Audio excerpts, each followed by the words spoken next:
Amigos de XCBA Noticias, me da mucho gusto estar con ustedes una vez más. En esta ocasión estamos con el ministro electo Arístides Rodrigo Guerrero García. Señor ministro, me da mucho gusto, en verdad, tener la oportunidad de platicar y de ampliar los temas sobre el entorno jurídico. ¿Cómo le va? Muy bien, al contrario, muchas gracias por la oportunidad y saludo a toda la audiencia que nos sigue puntualmente. Muchísimas gracias por este espacio.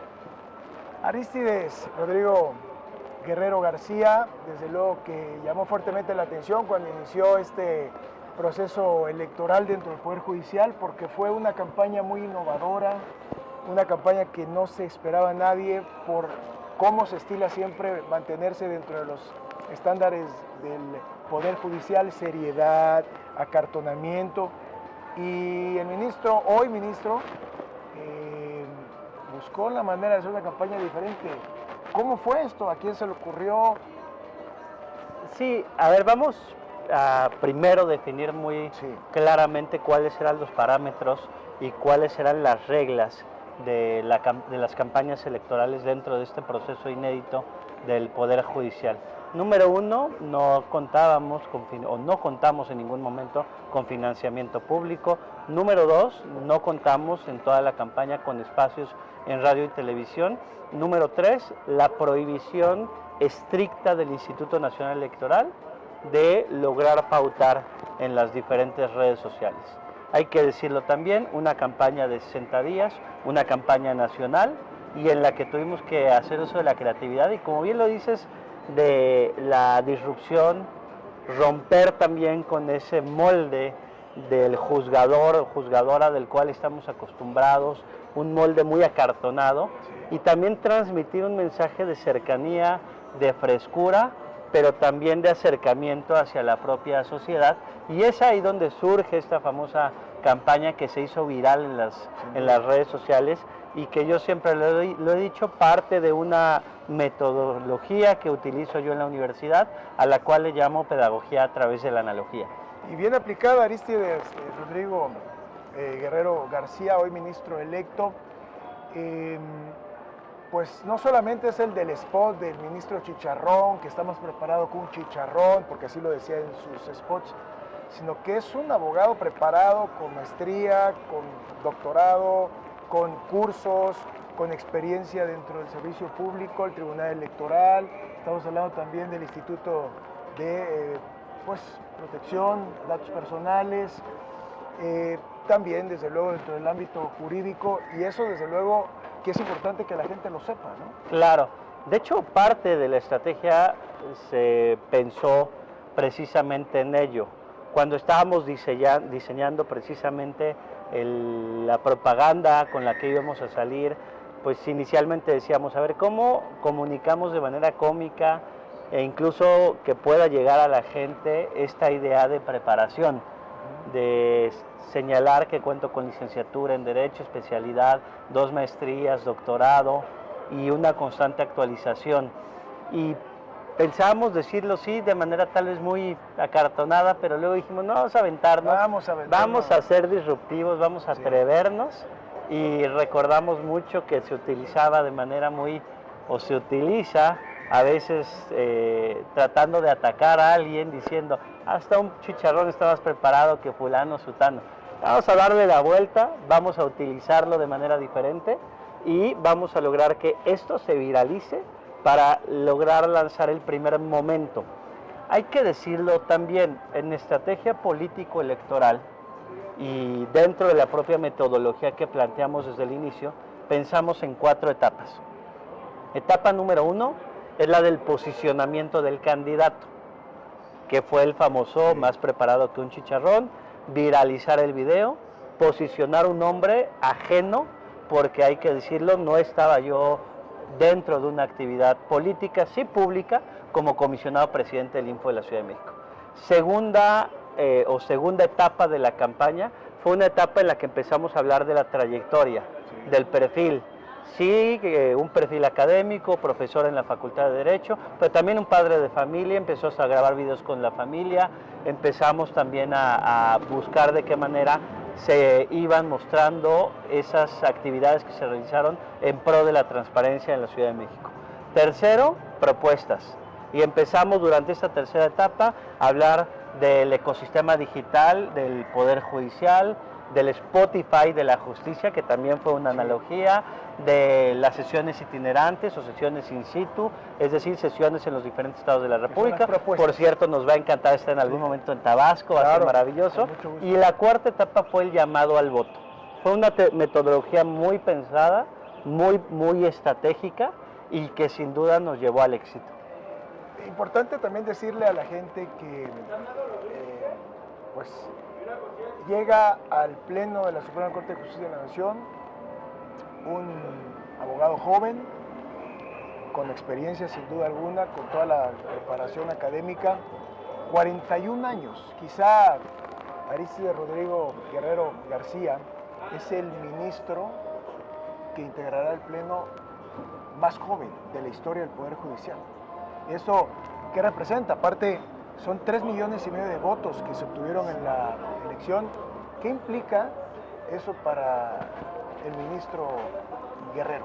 Sí, tendré este reto histórico también de representar a toda una generación, porque voy a ser el ministro más joven del siglo XXI.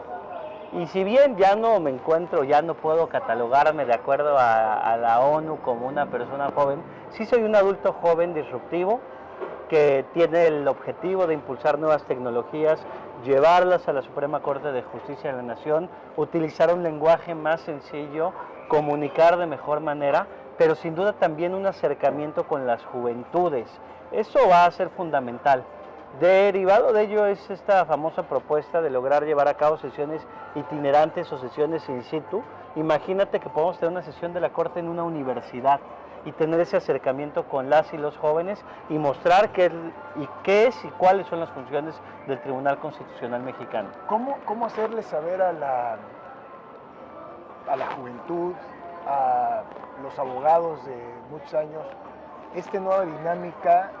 Porque se rompe con moldes que están establecidos en el Poder Judicial, es decir, sí llega una visión joven, con preparación, pero por lo que estamos entendiendo, viene un ministro que quiere interactuar con la gente fuera del Pleno, hacer recorrido en todo el país para llevar a cabo el mensaje, y vemos que también tiene cursos de inteligencia artificial.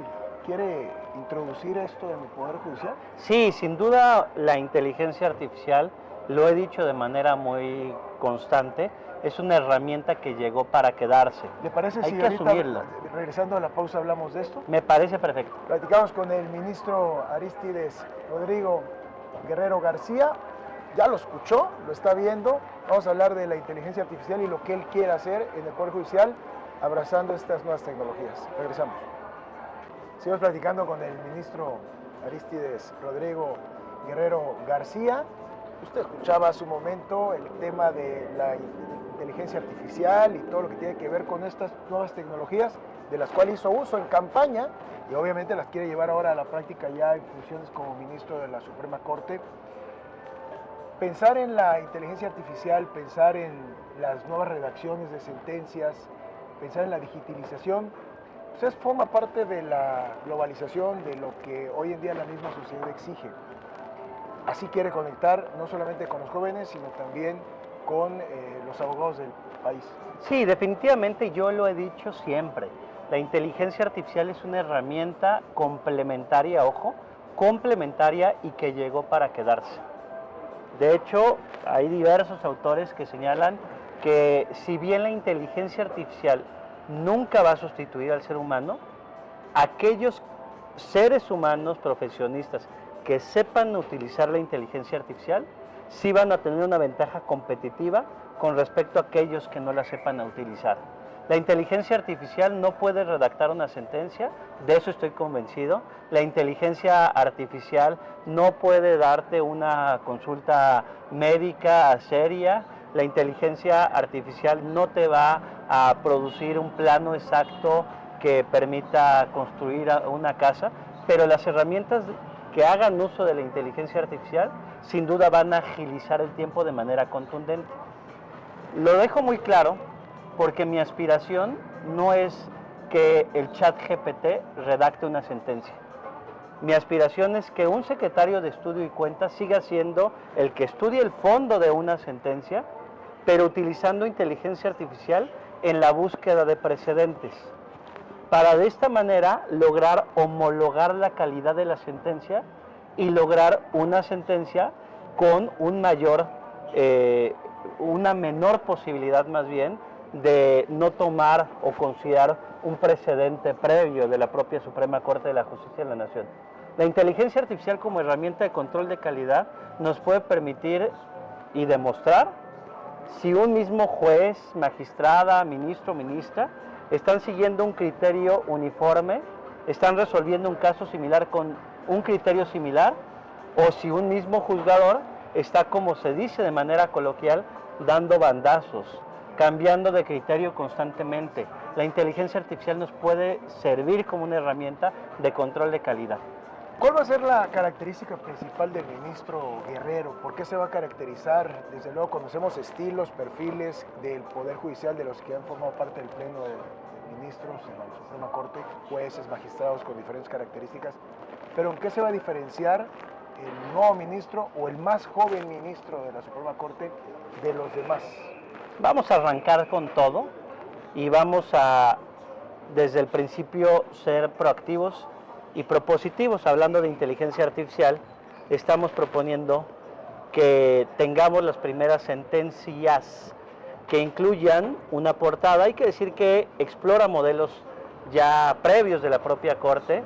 En el caso de la ministra de la ponencia, la ministra Margarita Ríos Farjate, ya tenía un modelo al que se le denominaba Sor Juana, muy interesante, y este nuevo modelo lo que pretende es incorporar una portada que incluya palabras clave.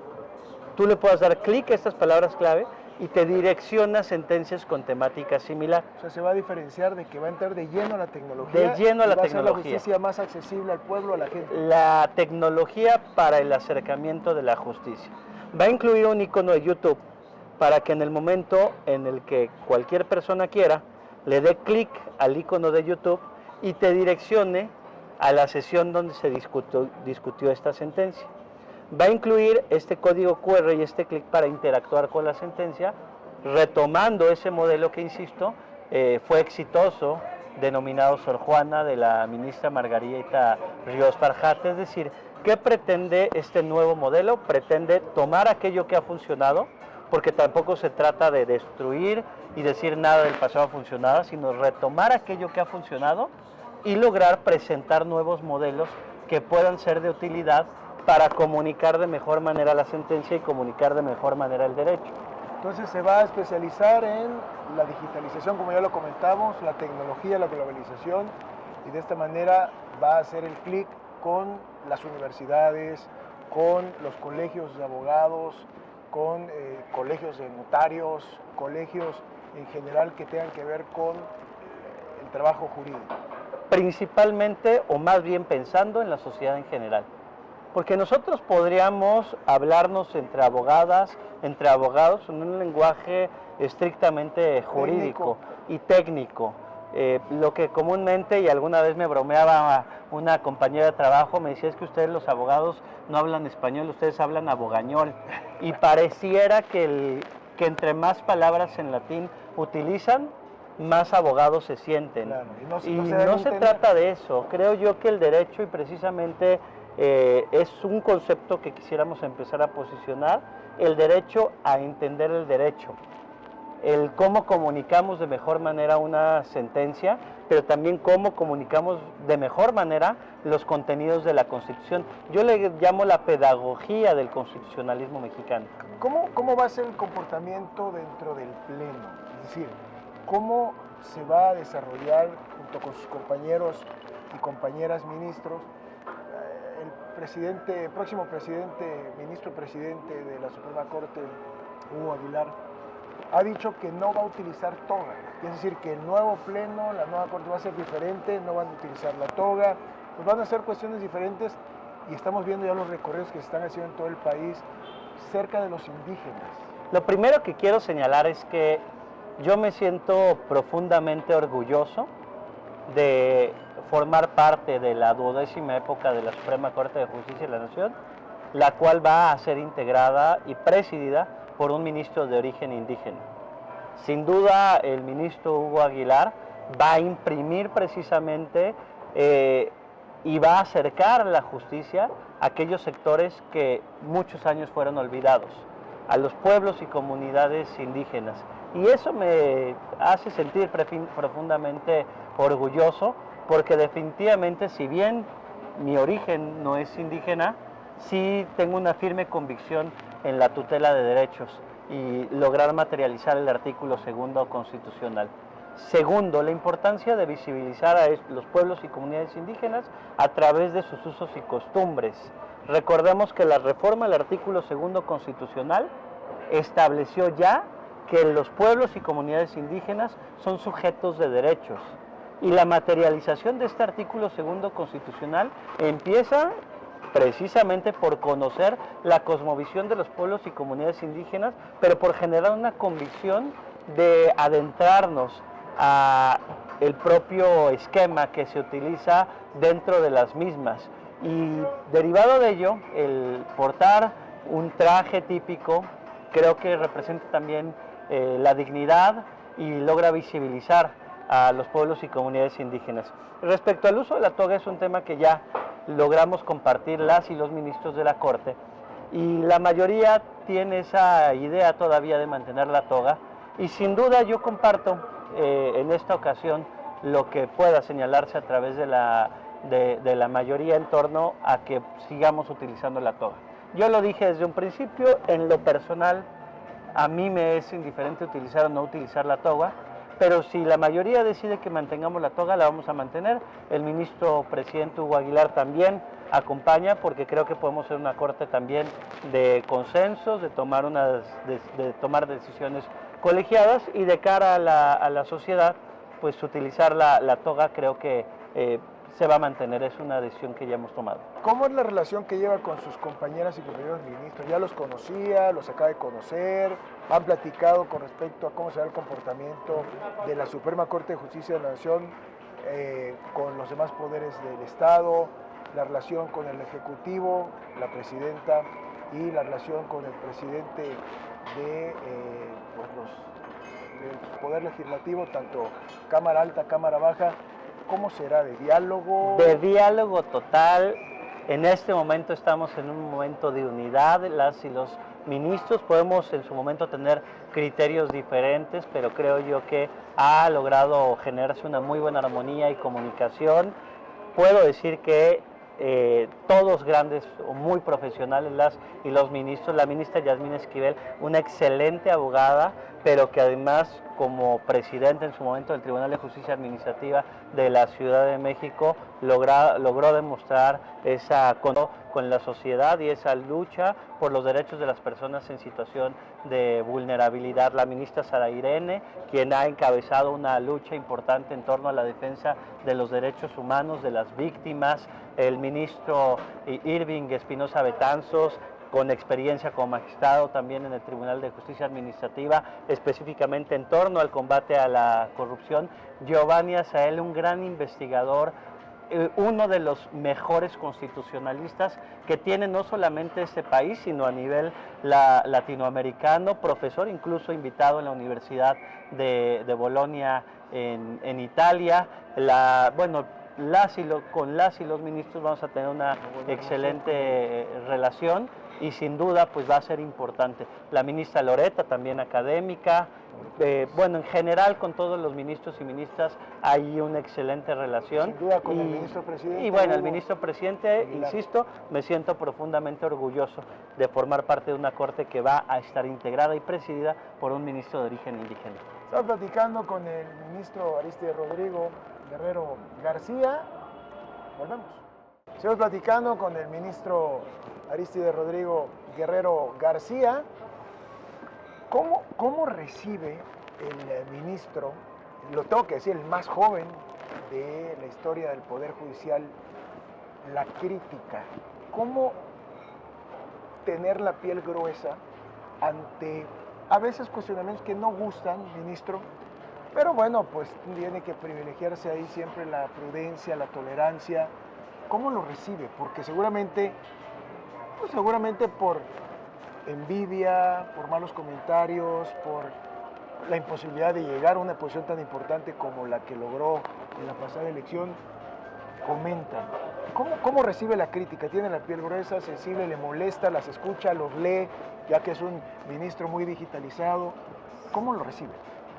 Cuando en su momento tuve la oportunidad de ser secretario de Estudio y Cuenta en el Tribunal Electoral, se me quedó tatuada una jurisprudencia que señala que las y los servidores públicos debemos tener un margen de tolerancia más amplio a la crítica. Y posteriormente, como comisionado del Info de la Ciudad de México, y en donde las solicitudes de acceso a la información eran muy constantes, y en donde privilegiamos siempre la transparencia y la libertad de expresión, tengo una plena convicción de estar abierto a cualquier tipo de crítica. Sí, se asume, se entiende a veces que puede generarse en las propias redes sociales un odio desproporcionado, pero creo yo que la propia madurez que podamos tener las y los servidores públicos y esa tolerancia a la crítica es la que nos debe prevalecer en todo momento. Tengo esa firme convicción, definitivamente creo en la libertad de expresión.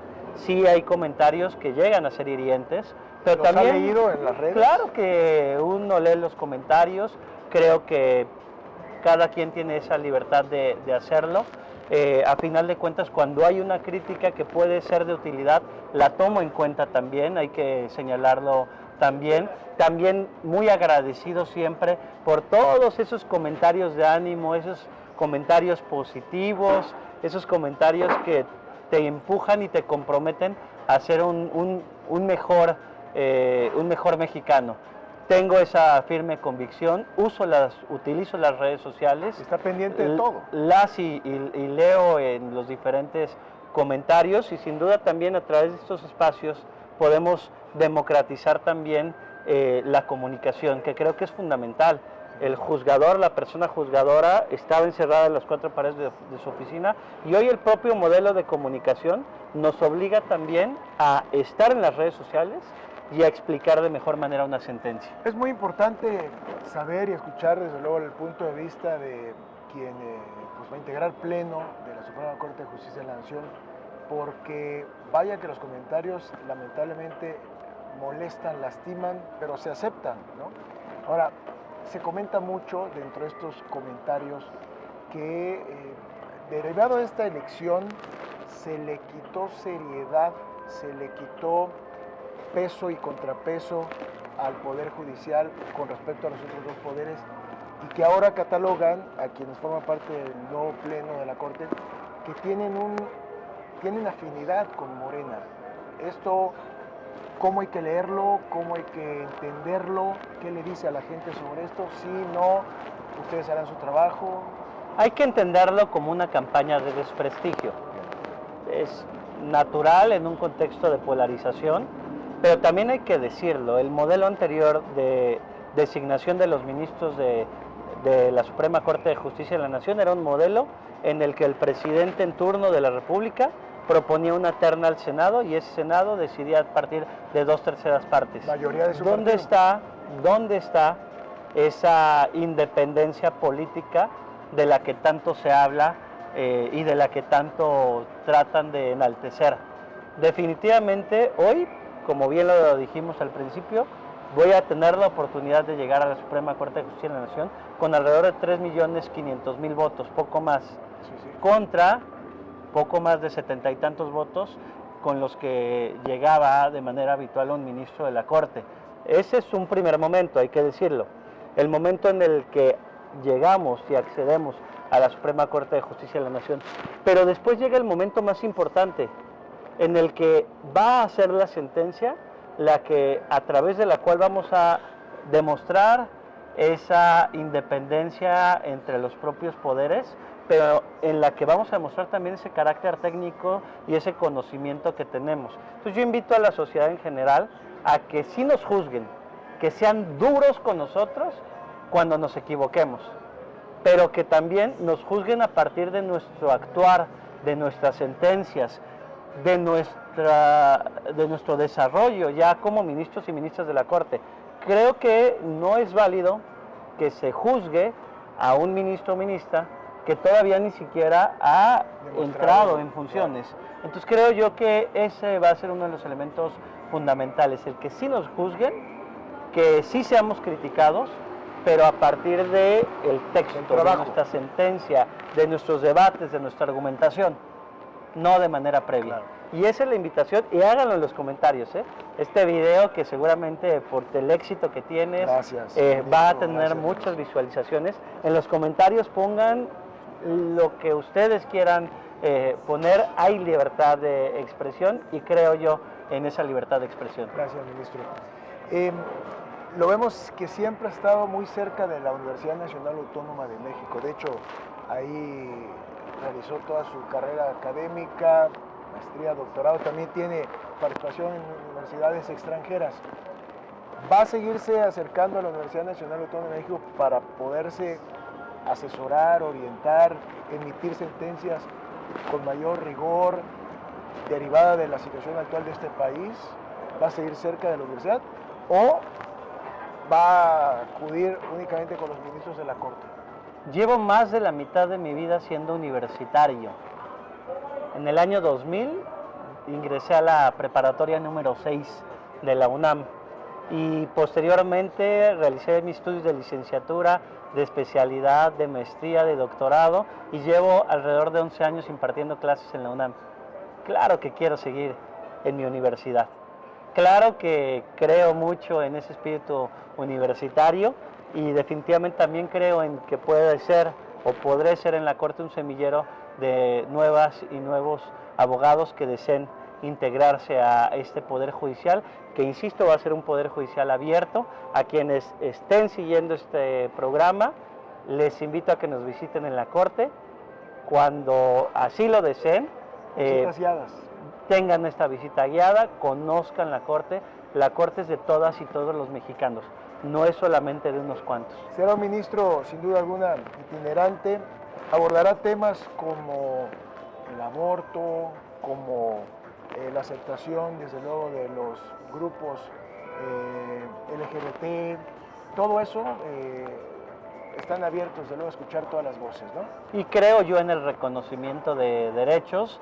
Creo precisamente a raíz de la reforma constitucional de 10 de junio de 2011 que precisamente modifica de manera importante este verbo que antes era otorgar por reconocer.